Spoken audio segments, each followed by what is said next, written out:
Bonjour à tous, on va parler de la définition du mot spiritualité aujourd'hui et je vais aussi vous donner 4 exercices qui sont extrêmement simples à réaliser de chez soi pendant cette vidéo aujourd'hui. Tout d'abord, qu'est-ce que c'est? Pour moi, ça a été extrêmement flou pendant une grande partie de ma vie et j'ai découvert qu'en fait, ce mot spiritualité pouvait avoir un sens différent selon l'endroit et le contexte où on l'entend. Comme par exemple, dans la religion, quand on parle de spiritualité, ça peut être par exemple de communiquer avec un dieu, un démon, un diable et c'est quelque chose en rapport avec l'âme. Si on regarde le mot spiritualité, il y a spirit dedans, en anglais qui veut dire esprit, de manière, si on le traduit de manière toute simple, avec ce qu'on connaît ou ce qu'on peut comprendre, même si on ne parle pas ni latin ni grec, on voit bien qu'il y a l'esprit, et dans la religion, c'est l'esprit qui va parler à un être supérieur. En philosophie, on va parler de spiritualité pour mettre en opposition la matière, par exemple cette table qui est physique, moi qui existe avec de la peau, de la chair et des os, avec d'un autre côté l'esprit, qui est quelque chose qui est plutôt intérieur. On parle de l'esprit, on parle de l'âme, ce sont des choses qui sont intérieures, versus tout ce qui peut être extérieur, physique et palpable. On pense bien que l'esprit n'est pas quelque chose qui est palpable, bien au contraire. Donc il y a deux mondes, le monde physique, présent, matériel, et l'esprit de l'autre côté.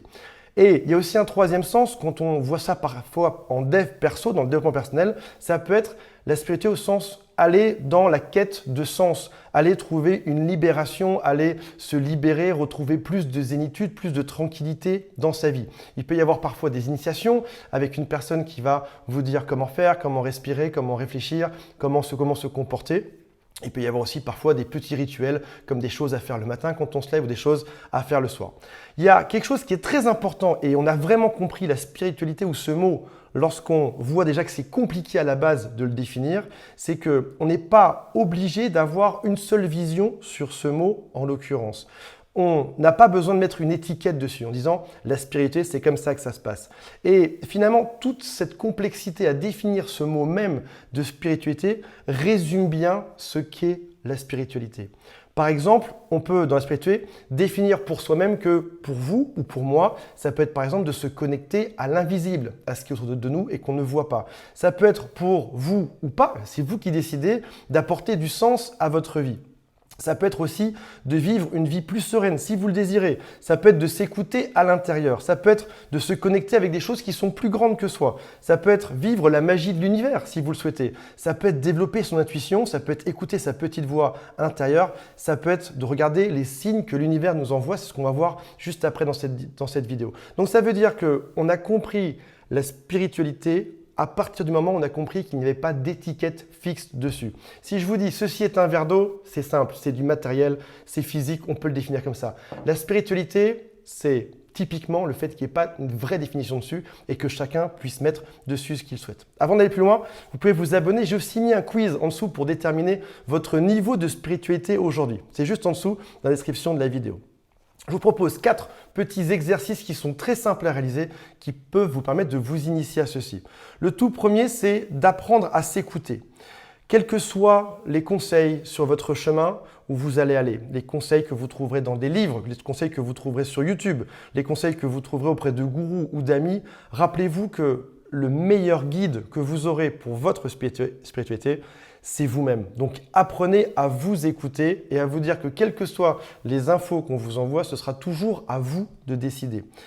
Apprendre à s'écouter, ça peut être aussi d'apprendre à développer son instinct. On est dans un monde où parfois on nous force à faire des choses, on ne nous demande pas forcément de réfléchir ou de décider. Développez votre instinct. Demandez-vous si vous êtes heureux d'être à tel endroit, de faire telle chose, ou si votre instinct ne vous pousse pas plutôt d'aller vous balader dans un chemin qui n'est pas un peu plus loin. Et arrivez à écouter ce qu'on ressent dans un monde qui est pollué par du son, du bruit, par des publicités de partout, toutes les 30 secondes à la télévision.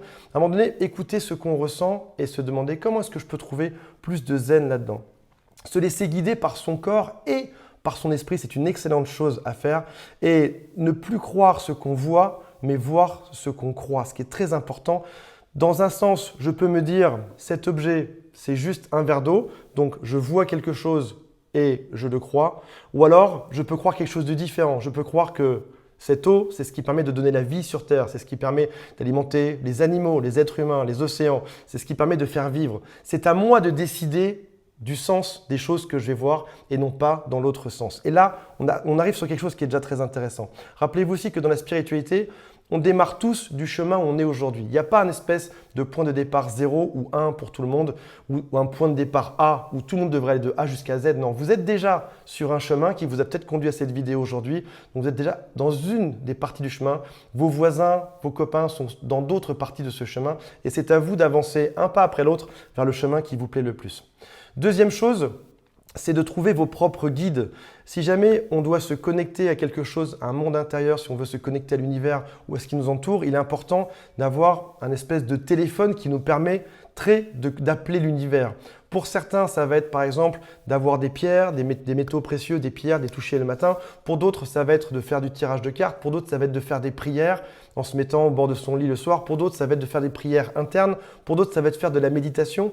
Pour d'autres, ça va être de parler à haute voix. D'autres, ça va être de chanter. C'est à vous de trouver le guide qui vous permet le mieux d'arriver dans une zone qui est plus spirituelle pour vous.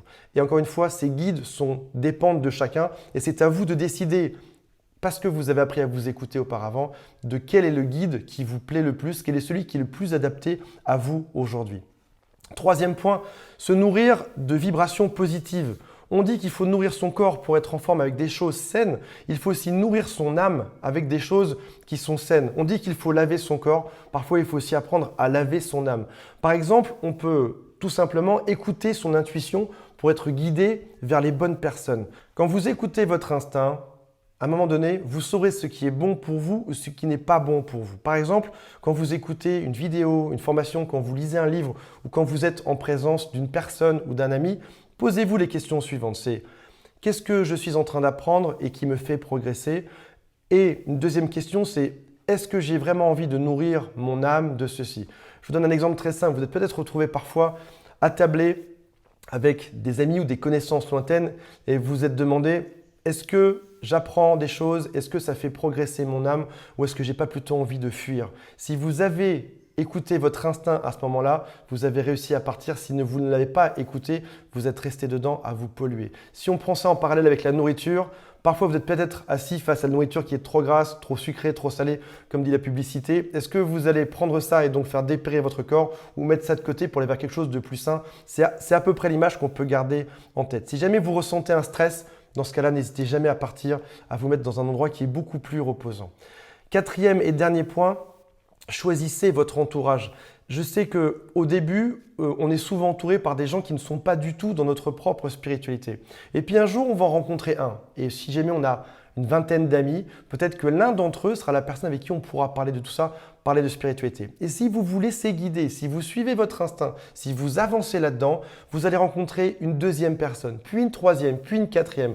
Et au bout d'un moment, tout votre entourage va se transformer. Vous n'aurez plus que des gens autour de vous qui sont guidés par ce même instinct, qui sont guidés par cette même philosophie de vie, qui sont guidés par des choses qui vous font rayonner et qui vous rendent heureux tous les jours. Donc c'est un chemin qui démarre lentement et vous allez voir que tout à coup, si vous vous laissez guider par ce que vous ressentez, vous allez être entouré par de plus en plus de personnes qui sont positives.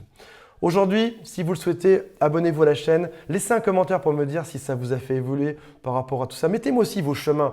Quels sont les choses qui vous permettent de vous relier à votre spiritualité? Quelles sont les choses que vous pouvez aussi recommander aux autres? Parce que vous avez ce rôle aussi aujourd'hui dans ce chemin d'aider les autres à avancer. Et rappelez-vous qu'il y a le quiz juste en dessous pour tester votre niveau de spiritualité. Salut à tous, bye!